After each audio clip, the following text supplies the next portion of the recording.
Le soleil se levait lentement sur la côte oubliée d'Aquarie.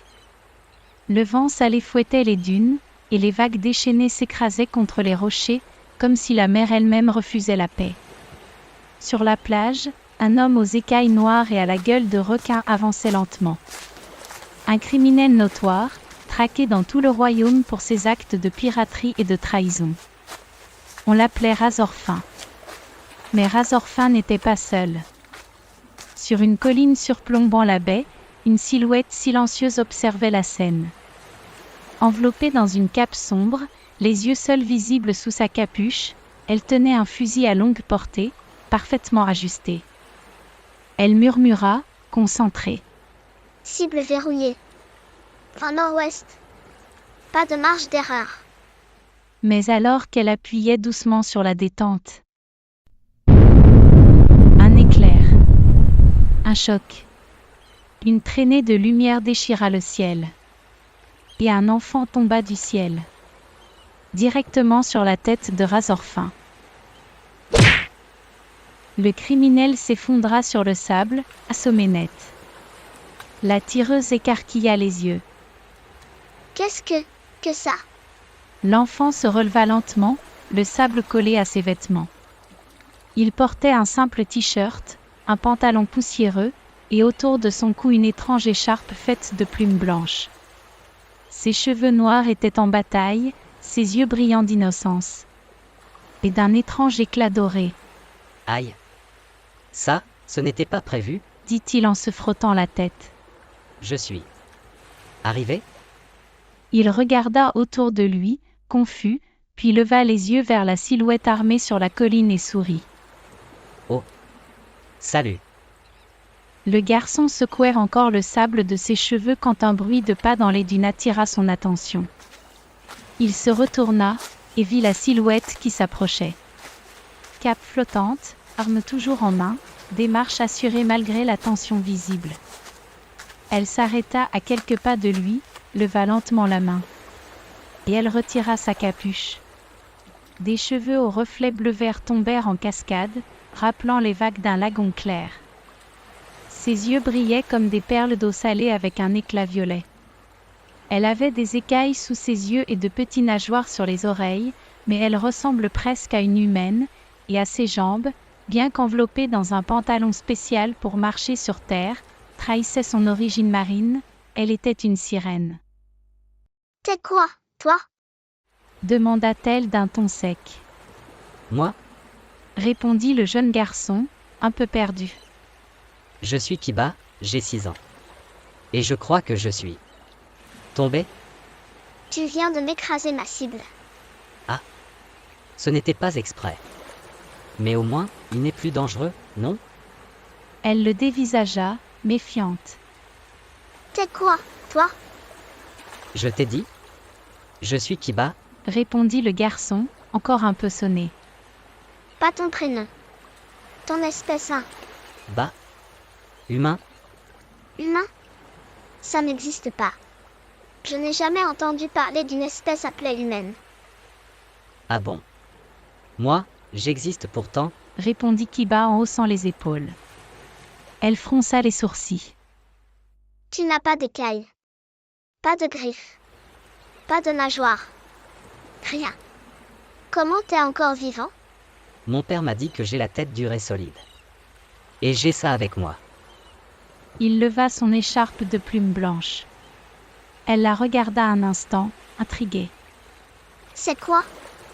Les plumes de mon père Ryu. Le roi des 12 créatures primordiales. Un long silence. Elle baissa son arme, mais resta en alerte. Elle observa l'enfant étrange avec prudence. Tu dis que ton père s'appelle Ryu? Oui. Le roi des créatures primordiales. Tu ne le connais pas? Jamais entendu ce nom. Répondit la jeune fille en secouant la tête. J'ai lu tous les vieux récits des océans. Tu l'as inventé? Kiba cligna des yeux, un peu surpris. Quoi? Mais, il existe. Enfin, il existait. Il m'a élevé. C'est lui qui m'a appris à utiliser l'aura. Laura? Encore un mot qui n'existe que dans ta bouche, gamin. Elle tourna autour de lui, comme pour chercher une explication logique. Tu tombes du ciel. Tu parles d'un pouvoir qui s'appelait Aura et tu dis être le fils d'un roi que personne n'a jamais vu ni entendu. T'es sûr que tu n'as pas pris un rocher sur la tête en atterrissant? Kiba serra son écharpe de plumes contre lui. Je ne mens pas. Mon père est mort. Avant de disparaître, il m'a dit de retrouver les 12 autres. Et que j'étais leur dernier espoir. Elle s'arrêta. Son regard s'adoucit, juste un peu. T'as vraiment l'air de croire à ce que tu dis? C'est la vérité. Je le jure. Elle croisa les bras. Bon. Soit t'es complètement fou, soit t'es dangereux, soit t'es important. Et dans ce monde, les 3 finissent généralement morts. Alors pas de choix, tu viens avec moi, ou tu restes ici, et tu vois combien de temps tu survis dans un royaume en ruine. Kiba sourit faiblement. Tu veux me menacer ou tu veux me protéger? Les deux. Allez, bouge. Ce n'est pas le bon coin pour parler. Suis-moi. Kiba trottinait derrière elle, toujours un peu désorientée par son arrivée brutale dans ce monde inconnu. Elle avançait d'un pas rapide à travers les dunes rocheuses, l'arme toujours à portée de main, jetant des regards furtifs dans toutes les directions. Tu vas où comme ça? Demanda-t-il. Il y a une grotte pas loin. Une planque utilisée par des contrebandiers. Vite aujourd'hui, j'espère.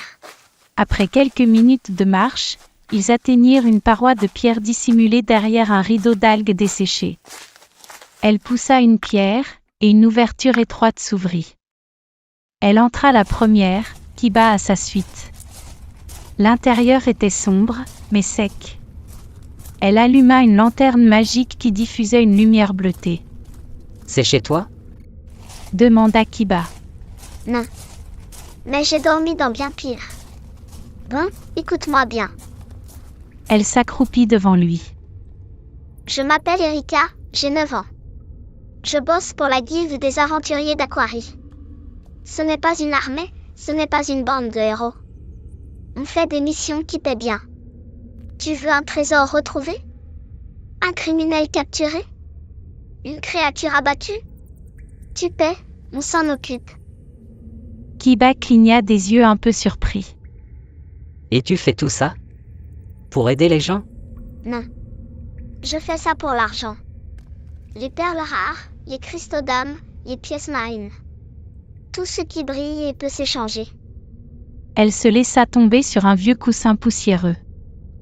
Alors si tu n'as pas d'or, pas d'infos utiles, ou rien à me faire gagner, tu ne m'intéresses pas.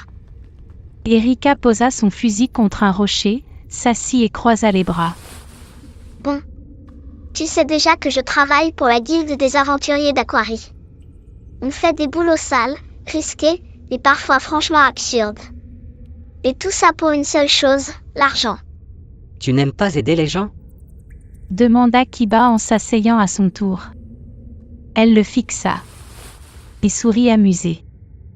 Si ça paie, peut-être. Sinon, non. Le monde est cruel, gamin. Moi, je n'aide pas gratuitement. T'as de la chance que t'étais marrant à voir tomber du ciel. Kiba baissa un peu les yeux à la fois de tristesse et de mélancolie. Je ne veux pas que tu m'aides gratuitement. Je dois retrouver les autres créatures primordiales. C'est tout ce que je veux. Erika haussa un sourcil.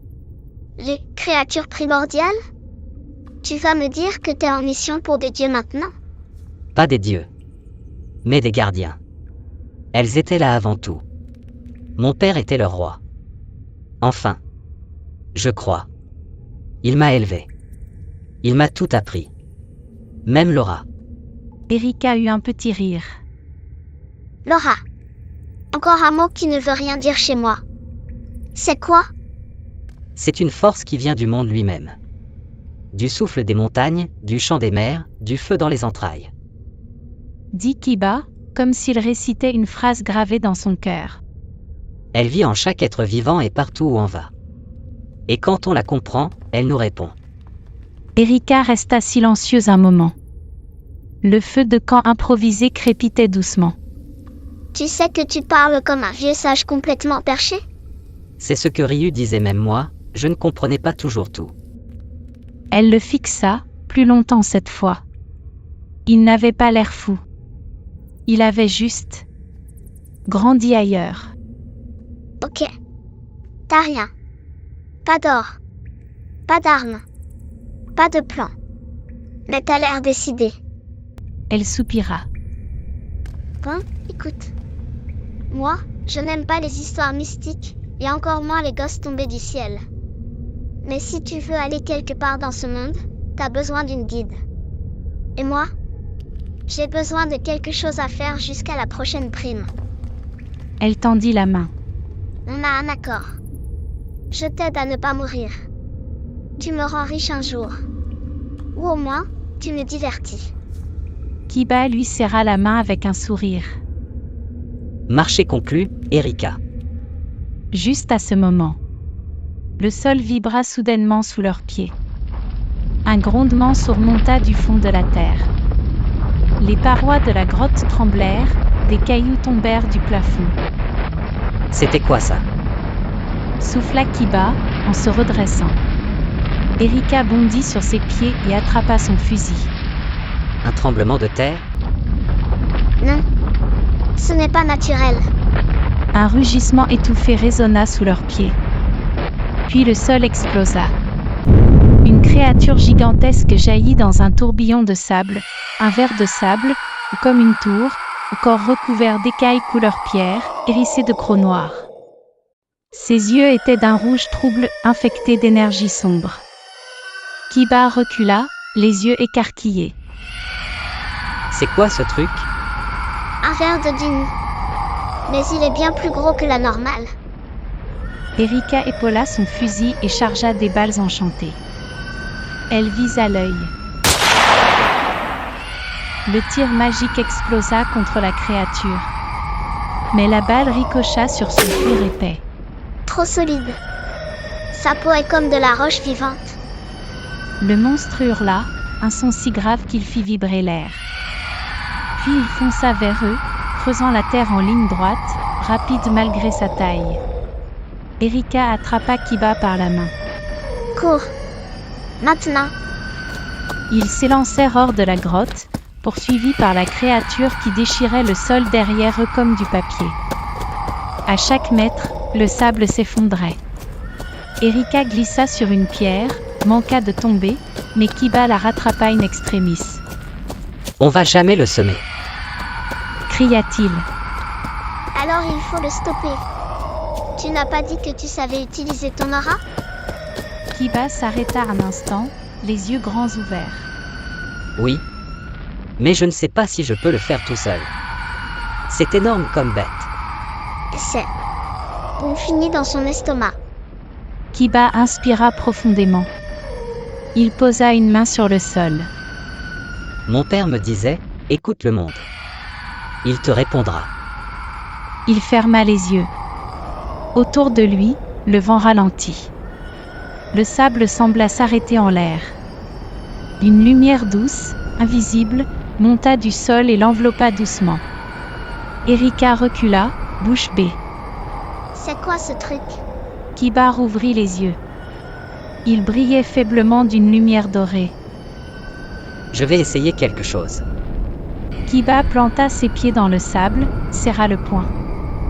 L'air autour de lui devint lourd, chargé d'une énergie ancienne. Une lumière pâle et dorée tourbillonna autour de son bras. Qu'est-ce que tu fais? Murmura Erika, les yeux écarquillés. L'énergie se concentra, formant une spirale autour de son avant-bras, comme un vortex vivant. Le vent lui fouettait le visage, et son écharpe de plumes s'agitait violemment. Le sable tourbillonnait autour de lui sans le toucher. Le ver surgit à quelques mètres à peine, gueule grande ouverte. Kiba cria. Aura. Canon. Il bondit, son poing chargé d'énergie, et frappa de toutes ses forces en plein sur la tête du monstre. Un éclair de lumière traversa la scène, suivi d'un boum sourd et creux, comme une cloche fêlée. Le poing transperça la cuirasse de la bête comme une casserole trop fine, brisant ses écailles de pierre. Un cri déchirant s'éleva du ver, qui s'enfonça aussitôt dans le sable dans un dernier sursaut de douleur. Silence. Puis le sable retomba lentement. La créature avait disparu, vaincue. Ou en fuite. Kiba, haletant, tomba à genoux, l'énergie autour de lui s'évaporant doucement. Son bras tremblait. Erika courut vers lui, bouche bée. Tu viens de défoncer un ver de sable géant. À main nue. J'ai utilisé l'aura. Comme mon père m'a appris. Souffla-t-il. T'es flippant, gamin. Vraiment flippant. Mais dans ses yeux brillait par autre chose qu'une simple surprise. Une lueur d'admiration. Et peut-être un soupçon de respect. Elle tendit la main pour l'aider à se relever. Ok. Marché revu, t'as droit à 30% du trésor final maintenant. Quoi? C'est moi qui l'ai frappé. Ouais, mais sans moi t'aurais fini en burrito pour ver géant. T'as besoin d'un agent, Kiba. Et je prends cher. Ils se mirent à rire, malgré l'épuisement. Pendant que Kiba et Erika reprenaient leur souffle. Tout en haut d'un promontoire, entre ombre et soleil, une silhouette encapuchonnée, immobile, les observait. Un long manteau noir ondulait derrière lui, et sous sa capuche, 2 yeux rouges s'embrillaient doucement. Dans sa paume, une sphère d'énergie sombre tourbillonnait lentement. Il ne disait rien. Il n'avait pas besoin de parler. Le gamin est vivant. Il manie déjà l'aura. Le sang de Ryu coule bien dans ses veines. La voix rauque d'un homme résonna dans le vide, comme un murmure qui n'avait pas besoin d'air pour se propager. Puis une autre voix lui parle. Intéressant. Et sans un bruit, il disparut dans une fumée noire. Erika marchait aux côtés de Kiba, qui tenait toujours son bras, fatigué après son attaque. Le soleil descendait lentement sur l'horizon. Le sable crissait sous leurs pas. Elle jetait des coups d'œil réguliers vers lui, l'air songeuse. Tu dis que t'as 6 ans? Oui. Pourquoi? Elle ne répondit pas tout de suite. Puis elle s'arrêta, les mains sur les hanches, et regarda vers l'ouest. Tu sais, ce ver de sable. C'était une créature de rancée. Normalement, je ne suis même pas censée m'en approcher avec mon rang 1. Et alors? Elle se retourna vers lui, l'air soudain très sérieuse. Alors, si je ramène les restes de la créature ou même un rapport de ce combat à la guilde, ils vont me croire? Non. Mais si je t'inscris à la guilde, toi, là, le petit garçon tombé du ciel qui frappe les monstres comme un guerrier ancien. Elle leva un doigt comme pour illustrer son idée. Je monte de rang. Je touche la prime. Et toi? Tu peux voyager librement, avoir accès à des missions, de l'équipement et des infos pour retrouver tes créatures primordiales. Gagnant-gagnant, non? Kiba sembla réfléchir. Tu veux m'utiliser? Non. Je veux t'inscrire. Ce n'est pas pareil. Elle lui fit un clin d'œil. Et t'as besoin de moi pour remplir les formulaires, hein?